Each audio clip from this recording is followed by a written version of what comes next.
ने नाम रोशन किया है, ऐसे प्रबुद्ध व्यक्तित्व हमारे बीच में है। मैं निवेदन करूंगा कि वे अपने अध्यक्षीय उद्बोधन के लिए मंच पर पधारे, हम सब लोगों को कृतार्थ करें। जनरल NK सिंह साहब।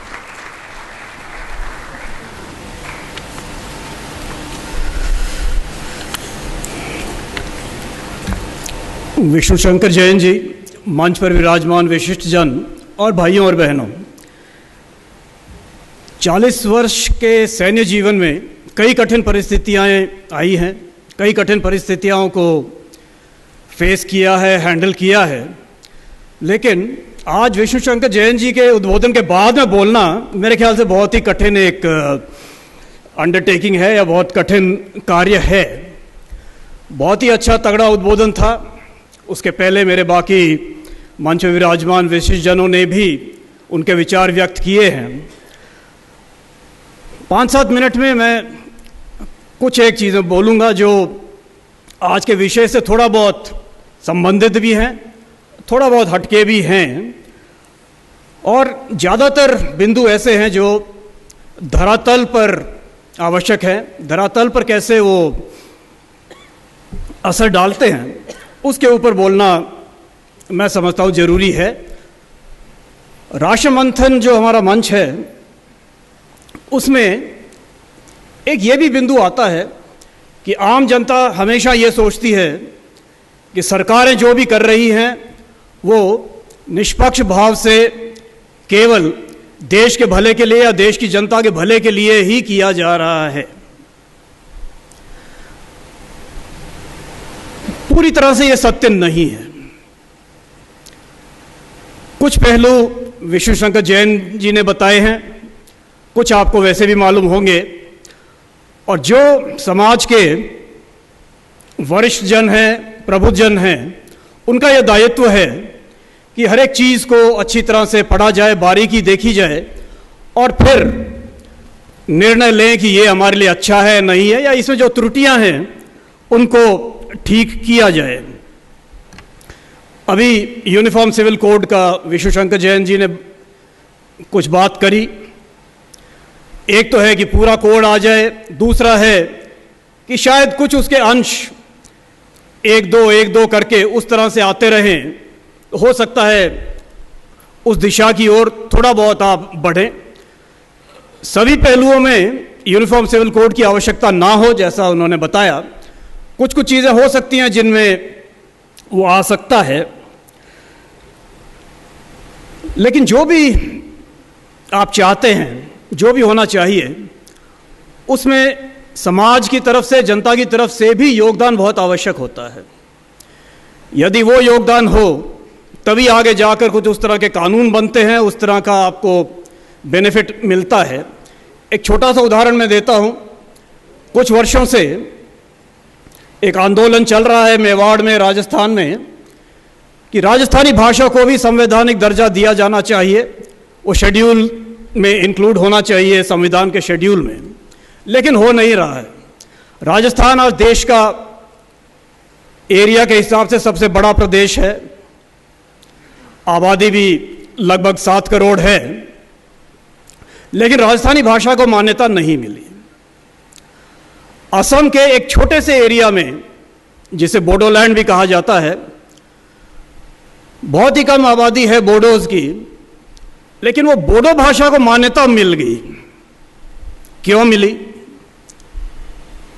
कि बोडोलैंड के लोगों ने असम सरकार के विरुद्ध, भारत सरकार के विरुद्ध एक आंदोलन छेड़ा था, उग्रवाद वाला पंथ भी अपनाया था, आतंकवादी रास्ता भी अपनाया था। उनके साथ जो समझौता हुआ उसमें यह भी था कि हमारी भाषा को मान्यता दी जाए, और वो छोटी सी आबादी वाले छोटे से क्षेत्र के बोडो भाषा को संविधान में मान्यता दी गई है। मैं ये नहीं कहता कि हम आतंकवादी रास्ता अपनाएं या उग्रवादी रास्ता अपनाएं, लेकिन यदि राष्ट्रीय स्तर पर कुछ बराबरी की बात है तो कम से कम इस तरह की चीज़ों को ध्यान में रखा जाए कि छोटे मोटे दबाव से आप किसी को तो कुछ दे रहे हैं और जहाँ पर ज़्यादा उसकी आवश्यकता है वो नहीं दे रहे हैं या नहीं दिया है। तो इस तरह की विडंबनाएं कई जगह पर हैं। 1873 का एक बंगाल ईस्टर्न फ्रंटियर रेगुलेशंस कानून है, मैं था बोलने वाला था लेकिन अनफॉर्चुनेटली वो अभी भी है। उसके तहत आप या कोई भी भारतीय सिविलियन नागालैंड में, मिजोरम में जाना चाहे तो एक इनर लाइन परमिट लेना पड़ता है। आपका संविधान पहले तो बोलता है कि भारतीय नागरिक पूरे भारत में कहीं पर भी जा सकता है। अब आगे चल के इस तरह के अलग कानून अभी भी बरकरार हैं। 1873 में अंग्रेजों ने भी इसलिए बनाया था कि वो पूर्वोत्तर का क्षेत्र नया क्षेत्र है, वहाँ पर अभी हिंदुओं का इतना प्रभाव नहीं है। हिंदुओं को बाहर रखने के लिए इनर लाइन परमिट बना दिया जाए। उनके कैथोलिक जो प्रीस्ट वगैरह थे उनको 2-2 साल 3-3 साल का परमिट मिल जाता था, लेकिन यदि हमारा कोई जाना चाहे तो केवल 15 दिन से 90 दिन तक का ही परमिट मिलता है। अगर हमें उधर अंदर जाने के लिए परमिट लेना पड़ता है तो उधर के लोग जब असम में या बेंगलोर में, दिल्ली में आते हैं तो उनके लिए परमिट लागू क्यों नहीं है? मैं ये नहीं कहता कि हमको वहाँ पर एक और विभाजन करना है या बिल्कुल ही अलग अलग करना है। अच्छा तो ये होगा कि सभी के लिए इनर लाइन परमिट समाप्त कर दिया जाए। उसी तरह 1973 में जब नागालैंड को स्टेट का दर्जा दिया गया था तो ये स्वीकार कर लिया था कि ठीक है, आपके सोशल कस्टम्स में हम कोई इंटरफेरेंस नहीं करेंगे, आप अपने कस्टमरी लॉ से चलते रहिए। आपकी ज़मीन के अंदर जो भी खनिज हैं उसके ऊपर हमारा कोई हक नहीं होगा, आपका ही हक है। जब बाकी स्टेट्स के लिए आपने ये नहीं किया तो उनके साथ एक समझौता करने के लिए क्यों किया? यही समझौता आज गले की हड्डी बना हुआ है पूर्वोत्तर को पूरी तरह से शांत करने की दिशा में। तो इस तरह के जहां पर आप तुष्टीकरण करेंगे कुछ ना कुछ आगे चल के प्रॉब्लम जरूर होते हैं। राजस्थान भारत का अगर आप पर कैपिटा इनकम के हिसाब से देखें तो उतना संपन्न देश नहीं है। आजकल वो शब्द यूज नहीं होता है, लेकिन बीमारू स्टेट्स की कैटेगरी में भी आर जो है वो राजस्थान के लिए ही था। हमारा पर कैपिटा इनकम लगभग 85,000 90,000 रुपए होगा आज। सिक्किम का पर कैपिटा इनकम 2 लाख के करीब है। नागालैंड का पर कैपिटा इनकम 1 लाख से ऊपर चले गया है। लेकिन हमारे यहां इनकम टैक्स लागू है, उधर इनकम टैक्स लागू नहीं है। ट्राइबल बोल के या जो भी बोल के, अब कोई ट्राइबल वो तो नहीं है कि जंगल में रह रहे हैं या पेड़ पर चढ़ के कुछ करते हैं।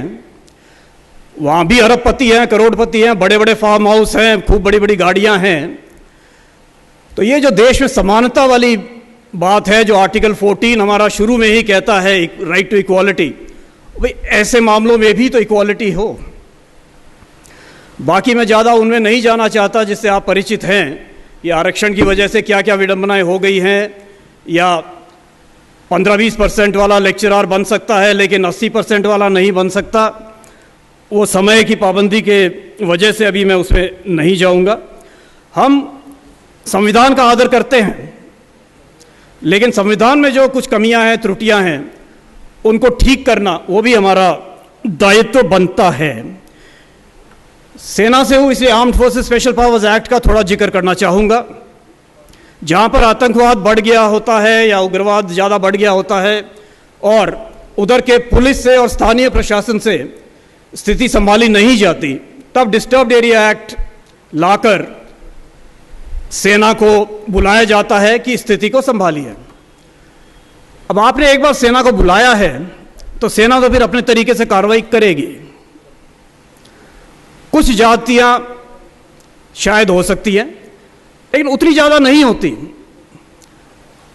यदि कुछ अखबारों में या मीडिया में आया है कि वहां पर ये किया सेना ने या ये किया, यकीन मानिए कि वो जो अभी इकोसिस्टम की बात कर रहे थे, नैरेटिव की बात कर रहे थे, ह्यूमन राइट्स वालों की बात कर रहे थे, 98% उसी वजह से होता है कि सेना को और भारतीय स्टेट को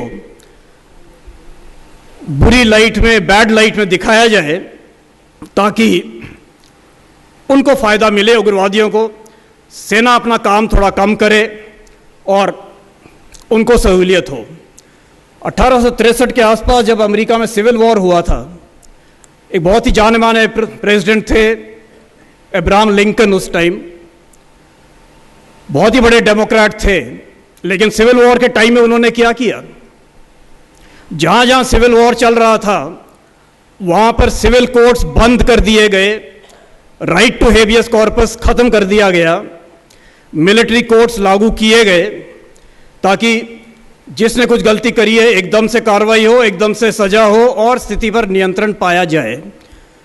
यही करके स्थिति पर नियंत्रण पाया गया और कोई भी केसेस इतने ज़्यादा लंबे या वैसे नहीं चले जो कि कार्रवाई को रोक सकते थे।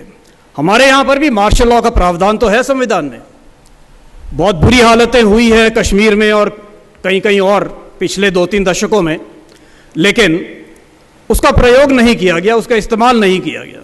हमको ये समझना चाहिए कि आप गवर्नर चाहे किसी को भी भेज दें, लेकिन अगर पूरा तंत्र इफेक्टिवली काम करने की ओर नहीं है, सब कानून उस तरफ आपकी सहायता नहीं कर रहे हैं, तो उतनी जल्दी आपको सफलता नहीं मिलती है। 20 जनवरी या 19 जनवरी 1990 को जब कश्मीर एक्सप्लोड हुआ था, वहाँ के हमारे हिंदू भाइयों को वहाँ से भागना पड़ा था। आपने उसी दिन दोपहर को जगमोहन जी को गवर्नर बना दिया। अरे भाई, उसी दिन गवर्नर बनाकर वो अकेला आदमी क्या कर लेगा, जबकि पूरी पुलिस 98% या तो उग्रवादियों की तरफ चली गई थी या अपने घर बैठ गई थी। तो इस तरह के हालात आते हैं जब सेना को बुलाया जाता है। Arm forces special powers act भी बहुत ज़रूरी है। यदि आपको लगता है कि इसका इस्तेमाल नहीं होना चाहिए, तो भाई स्थिति को ठीक संभालिए, ठीक तरह रखिए, खराब मत होने दीजिए। अब कुछ इलाकों में, खास करके पूर्वोत्तर में और कुछ हद तक जम्मू कश्मीर में भी, जहां अब हालत काफ़ी सुधर रही है, आईएएस ऑफिसर्स, आईपीएस ऑफिसर्स भरसक प्रयास करते हैं कि जल्दी से जल्दी यहां से निकलकर दिल्ली चले जाएं या कहीं और चले जाएं। मैं जब उस इलाके में था तब कई बार कुछ ऐसे मित्रों को याद दिलाना पड़ता था कि आपके कंधे पर जो आईएएस और आईपीएस लिखा है, उसके आई का कुछ मतलब है। आपकी लॉयल्टी, आपकी वफादारी इंडिया की तरफ होनी चाहिए, ना कि यहाँ पर जो उग्रवाद या आतंकवाद से इन्फ्लुएंस हो रहे हैं लोग, उनकी तरफ। इस तरह की विडंबनाएं कई जगह हैं। यदि आप वहाँ पर लोकतंत्र कुछ सालों के लिए बंद कर दें, हो सकता है कुछ चीज़ें ठीक हो जाएं, लेकिन लोकतंत्र उतना पीछे हो जाता है। लेकिन आज लोकतंत्र की आड़ में आतंकवादियों ने, उग्रवादियों ने कई जगह पर अपनी एक समानांतर सरकार जैसी चला रखी है, जिसको काफ़ी कठोर कदम लेकर ही ख़त्म किया जा सकता है। और यदि कोई बातचीत, जैसे नागालैंड वाली बातचीत पिछले 26 वर्षों से चल रही है, अभी तक उसका अगर समाधान नहीं निकला है, तो 26 वर्ष में नहीं निकला तो आगे क्या हो जाएगा? कितना तुष्टीकरण कर सकेंगे? वो करना भी ठीक नहीं है।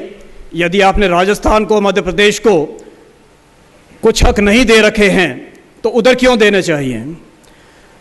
इस तरह की चीज़ों पर गौर करना आवश्यक है, और ये यदि हम करेंगे तो इससे देश और मजबूत होएगा। वैसा नहीं जैसे मिजोरम में हुआ था 1985 में, एक अग्रीमेंट, अकॉर्ड हो गया था, जिसके तहत वहाँ के जो उग्रवादी थे, 1 साल के अंदर अंदर उन्हीं की ही सरकार बन गई। कुछ वर्ष उनकी सरकार रहती थी, कुछ वर्ष कांग्रेस की सरकार रहती थी। आज भी वहाँ पर जो एमएनएफ पार्टी के नेता हैं, जोरमथांगा, वो आतंकवादी, उग्रवादी उन्हीं के सेनापति थे। तो उनको सजा होने के बजाय, जहाँ कहते हैं कि राजनीतिक सोल्यूशन, पॉलिटिकल सोल्यूशन ही हो सकता है, ये कोई पॉलिटिकल सोल्यूशन तो नहीं है। ये आपने कदम पीछे हटाए हैं।